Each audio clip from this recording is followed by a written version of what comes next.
medical expert is sinking his teeth into diet and health hot topics making headlines. From bombshell claims wheat is a poison that packs the pounds on you, and that organic food isn't any healthier for you.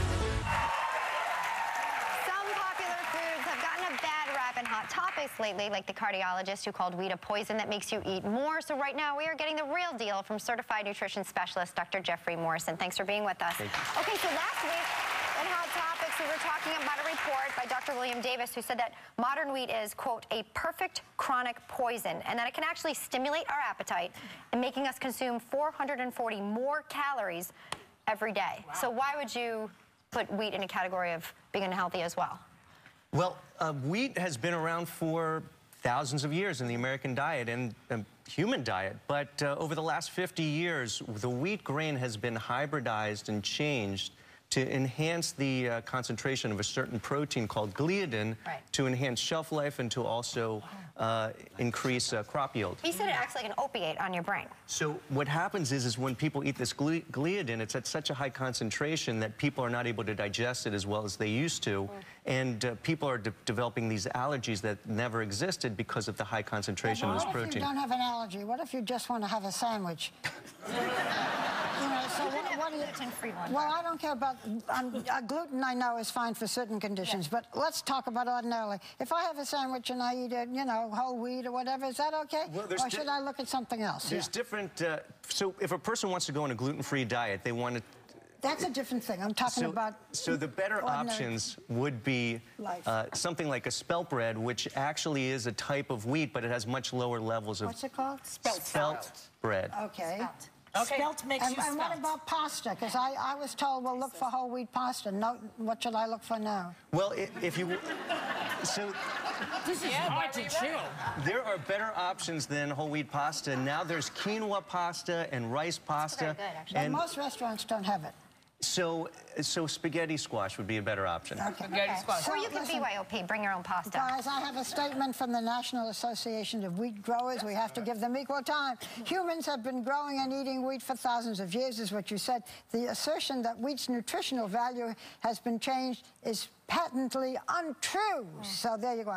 Eliminating wheat foods means eliminated an important source of healthy nutrients, I've been getting my teeth fixed, that are vital to our bodies functioning properly, like fiber, iron, B vitamins, antioxidants, and folic acid.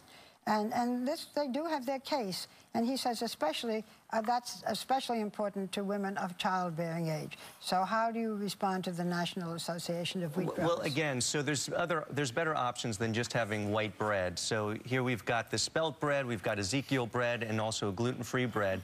So these are all types of breads that you could find at your grocery market. What about if you go into an Italian bakery and get a loaf of Italian bread, semolina bread? That's nutritious. They don't put that stuff in that bread. That's true. It is nutritious, but if a person about 10% of the population actually have a sensitivity to wheat, and they won't... they shouldn't do it. The rest of us can. But that number's growing, though, isn't it? Isn't that number? That's growing at exponential rates.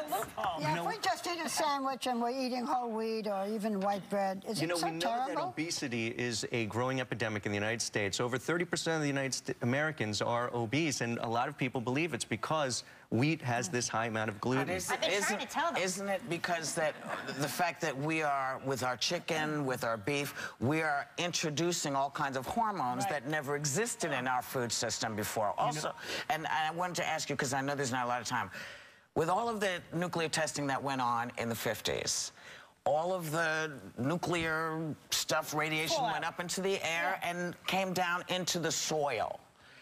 How do we know, because we're talking about stuff that's treated with this, it's treated with that. How do we know it's also not affecting how the wheat is grown? Well, you know, the U.S. Department of Agriculture does test for radiation and pesticides, and what they say, in which I do think that there's some validity, is that there's a very little pesticide residue, especially on organic foods, versus conventionally grown foods. But they were saying we were talking about this last week, that organic food is not worth it because it doesn't have any extra nutritional value. But I say it's about the pesticides that children are eating that's not good for you. What do you say? No, and I agree with you. I think that it's just, you know, we're talking chemicals versus not chemicals. That's right. And so it's really about avoiding the chemicals. There's no question that little kids are going to be more susceptible because they don't have the ability to detox. Sure. Thank you for the bottom line on that. We want to give big thanks again to Dr. Jeffrey Morrison. Have a great day, everyone. Wheat-free or not, and take a little time to enjoy the view.